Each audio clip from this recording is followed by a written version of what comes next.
ईश्वर के कृपा स्वरूप की चर्चा चल रही है साधुजनों। कल जिस युवक की चर्चा की जा रही थी उसे आज भी जारी रखते हैं। आपको याद है, एक युवक अपना घर परिवार छोड़ के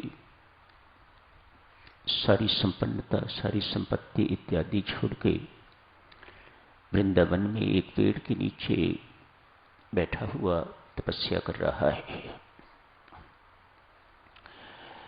त्याग से जीवन का शुभारंभ हुआ। अब तपस्या कर रहा है, साधना कर रहा है। 20-25 के बीच की आयु है, भरपूर यौवन है, बहुत अच्छा स्वास्थ्य है, हट्टा कट्टा गुत्था हुआ शरीर है। आज राजा रानी उधर से निकले हैं।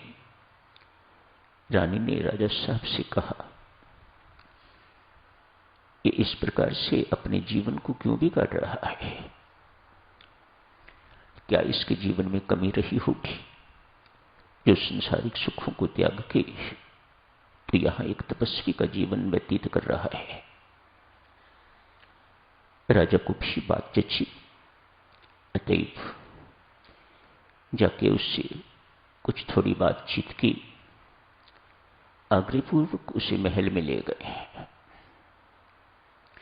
एक आधा कपड़ा शरीर पर होगा।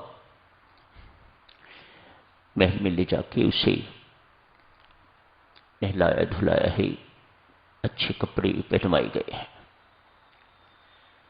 और कहा, युवक, सुख से जीवन यहां व्यतीत करो, तुम्हें अब कहीं जाने की जरूरत नहीं। संसार के सारे सुख यहां उपलब्ध हैं, सारे के सारे सुख भोगो। युवक भीतर से बहुत पक्का है, ये परमात्मा की कृपा है। पक्के रहना परमात्मा की कृपा का प्रत्यक्ष प्रमाण है। जिन पर अपार कृपा हुआ करती है वही पक्के रहते हैं, बाकी तो फिसलने वाले तो आम हुआ करते हैं। यहां से जो कुछ सुना, घर तक पहुंचते पहुंचते सब कुछ भूल गए। दुकान पर जाके वही फिर जो कस्टमर से व्यवहार किया जाता है, जो घर में जाके व्यवहार किया जाता है, वह दुर्व्यवहार से कम तो नहीं है। वह एक साधक की शोभनीय बात तो नहीं है। ये परमात्मा की कृपा के चिन्ह नहीं है। वह परमात्मा की कृपा से विमुख है। जो इस प्रकार से फिसलते रहते हैं, जो इस प्रकार से गिरते रहते हैं, वह परमात्मा से विमुख है। वह परमात्मा की कृपा के पात्र नहीं है। ये साधक परमेश्वर की कृपा का पात्र है, परमात्मा के प्यार का पात्र है। अतएव पूछता है, राजा साहब, जिसे सुख मिलता है उसे दुख भी तो मिलता होगा, काहे का दुख? राजा साहब कहते हैं, क्या दुख होगा? तुम आज से मेरे भाई हो। रानी साहब की छोटी बहन है, उससे विवाह कर लो, मैं तुम्हें आधा राज्य देता हूं, सुखी जीवन व्यतीत करो। राजा साहब, विवाह होगा तो संतान भी होगी, क्या चिंता करते हो संतान की? मैं संतान की सारी जितनी भी तेरी संतान होगी, सारी की सारी संतान की जिम्मेदारी लेता। उनके नाम मैं अभी से कुछ ना कुछ, ये राज्य वो राज्य इत्यादि इत्यादि, ये जमीन सब कुछ उनके नाम कर देता हूं, ताकि तुझे कुछ भी अपनी संतान के लिए ना करना पड़े। अतएव सुखी जीवन यहां व्यतीत करो, निश्चिंत जीवन यहां व्यतीत करो। राजा साहब, संतान होने से सुख मिलेगा, एक बात बताइएगा, इस संतान की मृत्यु हो जाएगी तो दुख आपको होगा कि मुझे?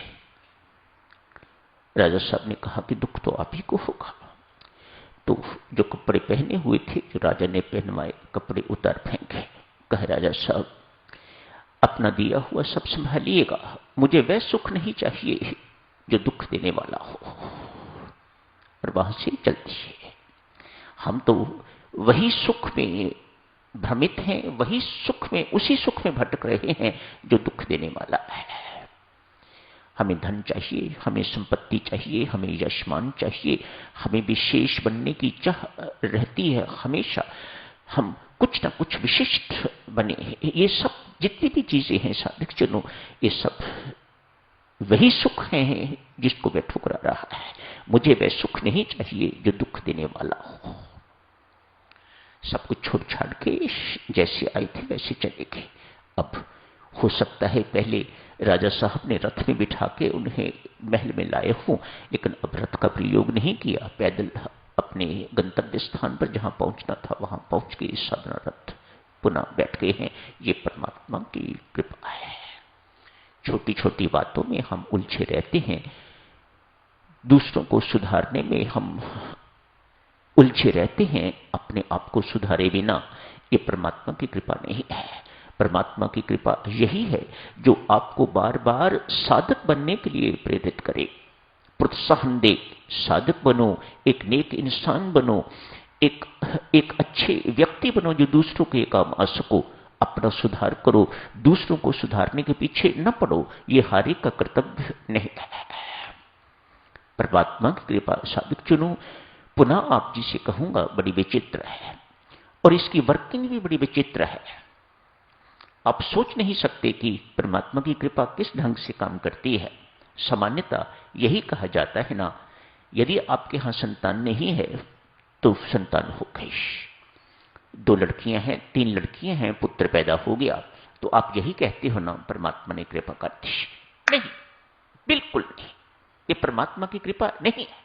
वास्तविक कृपा जिसे कहा जाता है, हां, ये आप ठीक बात कहते हैं कि परमात्मा की कृपा है, मानना ऐसी अच्छी बात है, इससे अहंकार नहीं आता। लेकिन ये कृपा नहीं है। परमात्मा की कृपा देवियों इंसान की इच्छा की